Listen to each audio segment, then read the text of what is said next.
62 లక్షల మంది ప్రజల్లో మెడ్ప్లస్ బ్రాండ్ మెడిసిన్స్ కి మారడం వలన 915 కోట్ల రూపాయలు సేవ్ చేసుకున్నారు. అదే మెడిసిన్స్ అదే క్వాలిటీతో 50 to 80% డిస్కౌంట్. అలర్జీ ఉందా లేదా అనేది మనం 2 parts లో డివైడ్ చేద్దామండి.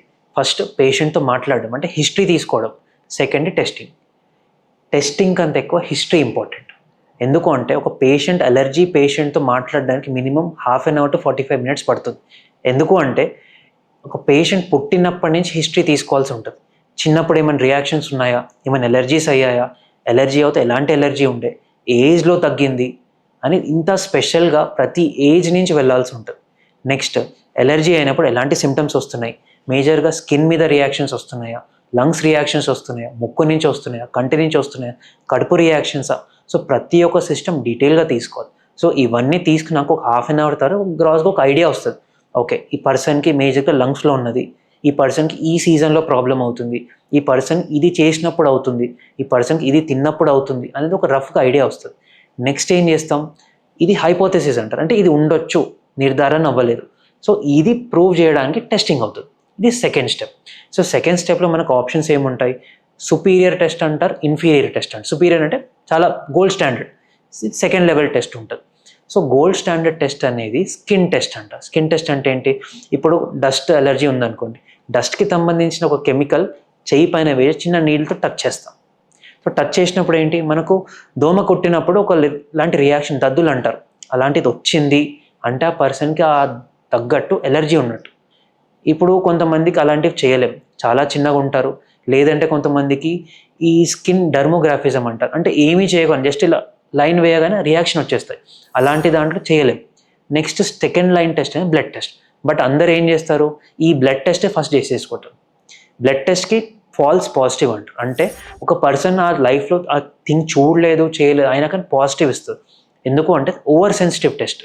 ఇప్పుడు డస్ట్ ఉన్న వాళ్ళకి ప్రాన్స్ ఇస్తుంది, బనానా ఉన్న వాళ్ళకి కివీ వాటర్ మెలాన్ ఇస్తుంది, కాక్రోచ్ ఉన్న వాళ్ళకి చాక్లెట్ ఇస్తుంది. అలాంటి క్రాస్ రియాక్టివిటీస్ చాలా పాజిటివ్ ఉంటాయి. సో దీనివల్ల డిసడ్వాంటేజ్ ఏంటి అని అడగొచ్చు. ఒక 2 year బాబు వచ్చారు, అలర్జీతో నా బ్లడ్ టెస్ట్ చేయించారు, ఆ పర్సన్కి మిల్క్ వచ్చింది, ఎగ్ వచ్చింది, పప్పు వచ్చింది, అన్నం వచ్చింది, అన్నీ ఉన్నాయి. ఇప్పుడు తెలియకుండా డాక్టర్స్కి కూడా అవగాహన లేకుండా ఇవన్నీ ఎలర్జీ ఉన్నాయని ఒక స్టేట్మెంట్ అనిస్తారు. ఇప్పుడు ఆ తల్లి మైండ్లో ఏముంటుంది, ఓకే ఇవన్నీ తింటే నా బాబుకి ఏమైనా ప్రాబ్లం అవ్వచ్చు అని చెప్పి స్టాప్ చేస్తుంది. సో ప్రతి ఒక్క ఫుడ్కి ఒక స్పెషల్ న్యూట్రియంట్ వాల్యూ ఉంటుంది. సో ఇప్పుడు ఇది రాంగ్ ఇన్ఫర్మేషన్ ఇవ్వడం వల్ల, ఒక రాంగ్ టెస్ట్ చేయడం వల్ల లైఫ్ లాంగ్ తినకుండా అవుతారు. సో దాని నుంచి వచ్చే ప్రోటీన్స్ ఉండని, ఈవెన్ మినరల్స్ ఉండని ఆ బేబీకి అందదు, గ్రోత్ తగ్గిపోతుంది. సో దేనికి ఒక రాంగ్ టెస్ట్, ఒక రాంగ్ అడ్వైస్. సో అందుకే అలర్జీస్ ఉన్నాయి, మీకు అలర్జీ అనిపిస్తుంది, ఒక స్పెషలిస్ట్ని డెఫినెట్గా కన్సల్ట్ అవ్వాలి. And next food allergy testing అనేది చాలా వాస్ట్ అండి. యూజువల్గా ఫుడ్ అలర్జీస్ ఇండియాలో తక్కువ. ఎందుకు అంటే మనం ఉగ్గు స్టార్ట్ చేస్తాం, ఉగ్గులో ప్రతి ఒక్కటి కొంచెం కొంచెం క్వాంటిటీలో వేస్తూనే ఉంటాం, అదొక స్పెషల్ మిక్స్చర్. బయటి కంట్రీస్లో ఫుడ్ ఎలర్జీ ఎక్కువ ఉంటుంది. ఎందుకు అంటే వాళ్ళు పుట్టినప్పటి నుంచి ఫార్ములా ఫుడ్స్ అంటారు, అంటే ఈ ఏజ్కి ఇదే ఫుడ్, ఈ ఏజ్కి ఇదే అనేది వాళ్ళకి ఒకటి ఉంటుంది. మనలా న్యాచురల్ ఫుడ్. ఇంకోటి ఎందుకండి, అదన్నీ వదిలేసేయండి, మనం ఇంట్లో పిల్లలకు మనం తినే ప్లేట్లో నుంచే కొంచెం పెడతాం. సో మనం తిన్నది కూడా వాళ్ళకి అండుతుంది. 5 years వరకు వాళ్ళు తిన్నది టచ్ చేసిన వాళ్ళ బాడీ తీసుకుంటుంది, వాళ్ళ బాడీ రియాక్ట్ అవ్వకుండా చూసుకుంటుంది. సో మన పిల్లల్లో ఫుడ్ ఎలర్జీస్ అనేది తక్కువ. ఇన్ కేస్ ఆ పేరెంట్స్ ఫార్ములా ఫీడ్స్ ఎక్కువ ఇవ్వడం వల్లనో అలాంటి ఫుడ్ ఎక్స్పోజ్ చేయకపోవడం వల్ల ఎలర్జీ వచ్చిందనుకోండి, ఎలర్జీ టెస్టింగ్ హాస్పిటల్లోనే చేయాలి. ఫుడ్ ఎలర్జీతో ఒక స్పెషాలిటీ ఏంటంటే తీసుకున్నప్పుడు లైఫ్ రిస్క్ చాలా ఎక్కువ ఉంటుంది. ఇన్ కేస్ పల్లీలు తీసుకున్నారనుకోండి, అది తీసుకోగానే ఎలా అంటే మన గొంతు స్వెల్లింగ్ అయిపోతుంది, బ్రీతింగ్ ట్యూబ్ స్వెల్లింగ్ అయిపోతుంది, ఎలర్జీ ఇన్ కేస్ ఉందనుకోండి. అలాంటి సిచ్యువేషన్ హాస్పిటల్ టెస్టింగే mandated. So food allergy testing history తీసుకున్నాక ఇది అనిపిస్తుంది అంటే ఆ టెస్టే చేస్తాను నేను, అన్ని ఫుడ్స్కి చేయం. మళ్ళీ ఒక ఎగ్జాంపుల్ చెప్తానండి, నా దగ్గర ఒక పేషెంట్ వచ్చాడు, ఫిష్ తిన్నా, చికెన్ తిన్నా, మటన్ తిన్నా, ప్రాన్స్ తిన్నా ప్రతి ఒక్కరికి రియాక్షన్ అయిందని చెప్తాడు. ఫిష్ తిన్నా, ఏది తిన్నాక గొంతులో మంట అవుతుంది, పిల్లి కూతలు వస్తున్నాయి, ర్యాషెస్ వస్తున్నాయి అని చెప్పారు. సో మీరు ఒకటి ఆలోచిస్తే fish different, prawns different, chicken different, mutton different. మనం బేసిక్ బయాలజీలో వెళ్దాం, ఇవన్నీ different kingdoms, different groups. So ఇవన్నీ తింటే ఏమవుతుందని అనలైజ్ చేసుకొని తను నాన్ వెజ్ స్టాప్ చేశాడు, నా దగ్గర వచ్చాడు.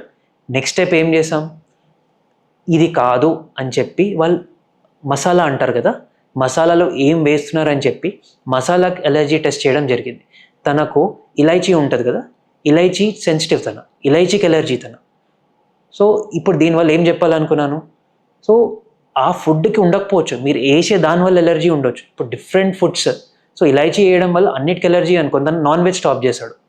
సో ఇలాంటివి అవుతుంటాయి. అందుకే ఫుడ్ ఎలర్జీ అనేది హాస్పిటల్లో స్పెషలిస్ట్ దగ్గరే చేయించాలి మీరు.